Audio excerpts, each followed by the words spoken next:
Good evening, Hood News. Welcome to another segment. This evening, we're sitting down having a conversation with Mr. Larry KRASNER. Mr. Larry KRASNER is one of the candidates for District Attorney here in the city of Philadelphia. First of all, I'd like to say thank you for allowing us to sit down and interview you. And, let's go. Great. So, my first question is, who is Larry KRASNER? Who is he? Okay, well, I'm a civil rights lawyer for 30 years, criminal defense attorney for 30 years. I'm a father. I'm a husband. I'm a lover. No. Who am I? I'm a guy running for district attorney because I'm kind of disgusted with the criminal justice system and how it's been going for my entire career. I don't think it is necessary to have 5 times as many people in jail as there were when I was coming out of high school. And I'll tell you this, what I see is when I was coming out of public high school, which I did, there were 20 people in that class, or 22 people in the class. And now, there's 35 people in the class. And there's a reason for that. And the reason is that all our money's in jails instead of in schools. And all our money's in jails instead of in drug rehab and other things that actually reduce crime and rebuild people. We have spent too much time breaking people into pieces, which breaks their neighborhoods into pieces, and we got to stop it. Like that. So what's your position on the stop and frisk? I hate stop and frisk. Let me rephrase that. There is a thing called legal stop and frisk, which existed a long time before what they're doing now. And the whole idea there was established by the U.S. Supreme Court. Basically said, if people are doing something that's really suspicious, and you can explain why it's really suspicious, then you can stop them. You can't go in their pockets, but you can check the outside of their clothing, see if they have a weapon. You can ask them a few questions, right? Mm-hmm. I don't have a problem with that. The Constitution says it's okay. U.S. Supreme Court says it's okay. That, for example, might be 2 people come running out of a bank. After you hear shots, you're not sure exactly where the shots are coming from. They're tearing up the street. One of them reaches his hand into his coat. You can't see if something's in the hand, right? Gotcha. That's not really probable cause, because you don't know that there was a bank robbery. You're not sure where the shots were. You saw the hand reaching under the coat, but it is suspicious. Right. Right? That is okay. I got no problem with that, but that's not what's going on. We have this new phrase, stop and frisk. What it really is illegal stop and frisk, unconstitutional stop and frisk. But when Rudy Giuliani came up with this nonsense, he forgot to say illegal, okay? And what we're seeing, and what is seen all the time in Philadelphia, in poor neighborhoods, is an occupying army. It's the Philadelphia police going in and searching every young man between the ages of about 14 and maybe 30, 35, because they think they can, because they think it's okay. What actually happens is they only find a gun 1 out of every 400 times. They only find anything 1 out of 50 times. So what that means is you got, out of every 50 young men, you got 49 young men who are upset, who feel mistreated, who feel abused because they didn't do anything wrong, but they got put up against the wall and they got grabbed and they got called names. Mm-hmm. And it's a real problem because it means that the group of young men, maybe 5 or 6, who might have wanted to be police officers and would have been good ones, they don't want to do it anymore because they don't want to be that. And the young men who know something about a killing or a shooting or something that's about to go down, they don't want to tell the police about it because they didn't meet the police at the police athletic league playing ball. Right. They met them when they got grabbed and pushed around, and they were reminded they were poor, and they were probably reminded that they were black or brown, because the reality is that those are the people overwhelmingly who are suffering this. And so you have a total breakdown between the police and young people in the community, and it means the police can't solve crimes because they can't get information. Right. And it also means that the police can't get good recruits. So doing community policing is harder and harder. You're going to get more and more people who are not of color, who are not coming from those neighborhoods, who are going to be your police force, and it's not good. It's not good all around. In the community, there's a big distrust for the police because many offenders who are arrested, they may get lied on by the police, or you see some police brutality in the community. Then we've had an uprising across the country of African American men being shot by police officers. What's your thoughts on how do you repair the relationship with the community and the police department? That's a great question. So, my career has been spent as a civil rights lawyer, and one of the main areas where I practiced was police abuse and police corruption. I have been involved in over 75 civil rights lawsuits against police, either for physical abuse or for framing people or for corruption, right? So I have a lot of background in this. I've been doing it for over 25 years, and I very often defend people in criminal court who are accused of assaulting police when that's not what happened. Right. What's happened is that the police went off, and now they need a story which will justify what they did. So I'm close to this issue and I'm familiar with it. Here's the truth. Cell phones are capturing what has been going on forever. Absolutely.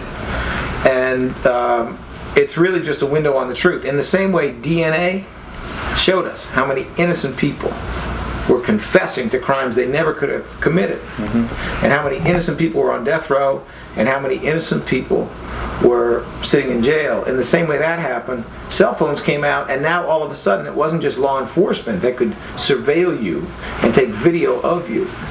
Everybody had the capacity to take video if they were fortunate enough to have the phone out and to be hitting the button at the right time. Everybody had the capacity to do that. So we are really just seeing something that goes back a very long way, which is the reality is that some police some of the time totally abuse their position, they totally abuse their powers. But you asked me more than that. You're asking me how do you reconcile it, right? Right. Okay. So one of the ways to reconcile it is to have a district attorney who actually believes that the law applies to everyone. Right. It applies to you if you have a uniform. It applies to you if you don't have a uniform. It applies to you if you're a U.S. citizen. It applies to you if you're an undocumented alien. That the law is the same in all respects. That's not what we've had. I mean, in Philadelphia, for example, I've been in the courts for 30 years, 4 to 5 days a week. We have a DA who found every excuse under the sun, never to charge police officers with anything, always to believe police officers about just about everything. I mean, that's just the truth. That's definitely the truth. And as a consequence, there is no trust. There's no trust with the DA's office. There's no trust for the good officers, and there's a lot of good officers out there. Absolutely. Because of the bad ones. I mean, think about stop and frisk for a minute. Let's just go back to that. There's a lot of black officers in the Philadelphia Police Department. There's a lot of them.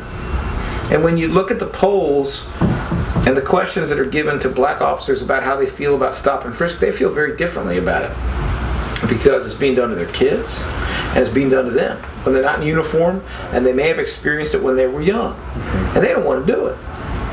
They understand that it doesn't solve crime; it makes things worse, and it's unfair.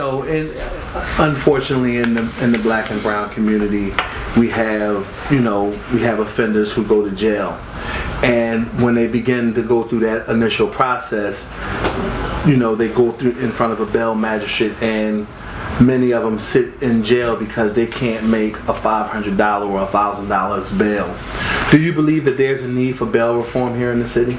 Absolutely. And again, I can't tell you the number of midnight bail hearings and 2 a.m. bail hearings I've done in 30 years, but it's a lot. What we see is that middle class people, upper class people, they can pay a bail and they can get out. And poor people can't. And the reality is, poor people who are arrested for a crime, they might as well be convicted because they're going to start to serve a sentence on that crime from the day they're put in jail. Yeah. And especially in a system where they charge too many cases and they charge stupid cases, what's going to happen to them is their case will be delayed and delayed and delayed. And this is very much like the story of Khalif Browder in that 6-part series. Absolutely. What will happen is it'll be delayed so long that you have a constant temptation just to take a guilty plea, even if you're innocent, because you've already served the time. I mean, imagine a world where you can be totally innocent of a charge, but you're going to serve the time anyway. Exactly. Until you're found not guilty. That's your best case scenario if you're poor and can't pay bail, is you're going to sit in jail a long time and serve a sentence for a crime you did not commit and then be found not guilty. That's just completely unfair. Absolutely. DC has a much better system. Kentucky has a much better system. DC's system has been going on for decades. And basically what they do is they look at a defendant to see if the defendant is a risk to society and a risk to flee. And if it turns out that is true to a high level, then they keep him. And there's no amount of bail that'll get him out. But on the other hand, the vast majority of people are going to get out They might be required to go report once a week or go report once a day if it turns out they got some other issues, like a drug issue or a mental health issue or, some other sort of an issue. So they might have to sweat. They might have to do some sweat bail, but they're not going to have to pay that bail. And it's a much better system at every level for the entire criminal justice system. I guess my vision for the district attorney's office is that it should be more like medicine. In medicine, we understand the notion of prevention, and the notion is not that you're going to go to a doctor and the doctor's going to solve all your problems. The notion is we're going to avoid the problems in the first place and only go to the doctor if we have to. For some reason, when it comes to criminal justice, our idea seems to be that the first thing you do is you're going to go to the police officer or you're going to go to the district attorney, and that's how you solve the problem. Well, I just don't agree with that. I mean, if you want to convince young men between 16 and 25 not to pick up guns, and there are more guns than people, if you want to convince them to do that, then you're going to have to put those young men in a position where they're not hopeless and they're not angry. And right now they're hopeless and they're angry, too many of them, and that's because the school system is terrible in Philadelphia. No fault of the teachers; they're doing the best they can. A lot of them are great, but the school system is terrible. You have a very high rate of people dropping out at age 16. They're dropping out without skills that are going to get them good jobs. The economy is not strong, and it's not strong for a lot of reasons having to do with mass incarceration. And so when you're 16 and you're hopeless, and you don't see men in your community because they're cycling in and out of jail, and they've got felonies so they can't get jobs, and you think that's your fate, then you're more likely to go hang on the corner and have a bad night and pick up a gun. I mean, that's just the reality. I'm not making excuses. I'm talking about the truth. There are schools in Roxborough where they have a welding program that goes on for a couple years in high school. And the kids who get in that welding program, they stay in school because they know they're going to come out of high school making a lot more than minimum wage with a job the day they come out of high school. I mean, we say that like that's unusual. When I was a kid, there was nothing unusual about coming out of high school with a job. Right. At least a job that would pay something, right? Absolutely. But now we look at this like, oh my goodness, what a miracle. Someone coming out of high school with a marketable skill, he's going to have a job straight out of high school. Of course he's staying in school. Well, yeah. Right, that's where our money should be. Our money should not be in the jail cells that we don't need. And understand there are some jail cells we need. I mean, there are 6% of criminals who commit 60% of the serious crimes. And they're going to be in jail. But there is also a large group who never would have been in jail in the 1970s, and they are now. And that's what's messing pretty much everything up. Our juveniles need help. And they're going through a time right now where it's like no one cares about them, and then they get into that system, and then that juvenile system then eventually leads into the adult system. Do you think that the juvenile system needs to be changed, or do you think we need to do more to help the juveniles? I think the juvenile system needs to be changed back to how it was before the crazy people got a hold of it. And I'll explain that. But yes, I think we need to do more to help juveniles, starting with really good public education, really good summer programs, really good job programs, really good things that keep them on the right track. As for the juvenile system always had it right. The juvenile system was based on the idea that you're going to rebuild kids instead of destroying them when they do the wrong thing. And that we're even going to seal that criminal record and keep it away from the public and keep it away from employers because, after all, they're just kids, right? That's how it was in the 1970s. That's how it was towards the early 1980s. And then everybody fell in love with the idea that 17-year-old should be in adult court and the 16-year-old should be in adult court. And maybe the 15-year-old, if he's bad enough, he should be in adult court too.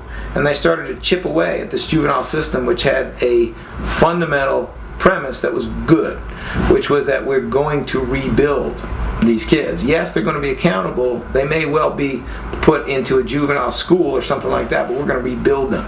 And they're going to come out as adults and they're going to be good. Let me tell you a story for a second. So I had most defense lawyers, and I'm a criminal defense lawyer at the moment. I'll be a DA soon. But most criminal defense lawyers want to tell you about a big win. All right? I'm going to tell you a story about a case where I pled somebody guilty, right? I had this juvenile when I was a public defender representing him. I'm a couple years out of school. He picked up 4 drug cases in a month.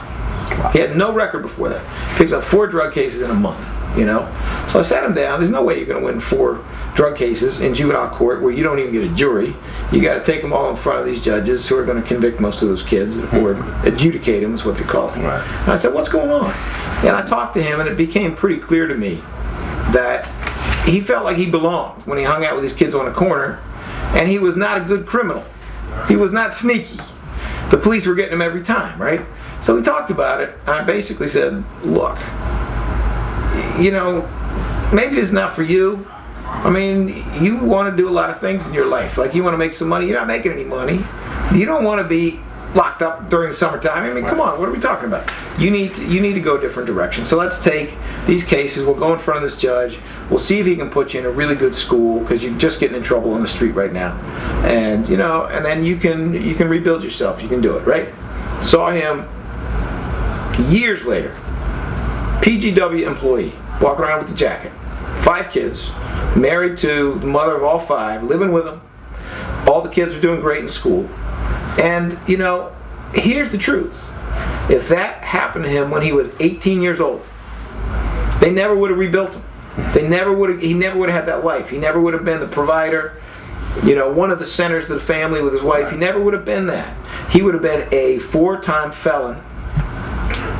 Or maybe 3, maybe he won a case, right? He would have been a felon. He would have been unemployable. PGW would not have taken him. He would not have been in a position to be that provider. He would not have had that level of self-respect and self-esteem. So, in my mind, the whole system should be more like the juvenile system. But if we can't have that, then at least we ought to return the juvenile system to how it used to be, where we understood that up until age 18, young people, especially young men, do stupid. And as much as possible, we need to rebuild them while holding them accountable instead of breaking them. I like that response. So when we talk about the death penalty here in Pennsylvania, and I don't know the exact statistic on that, as far as how many people Pennsylvania has killed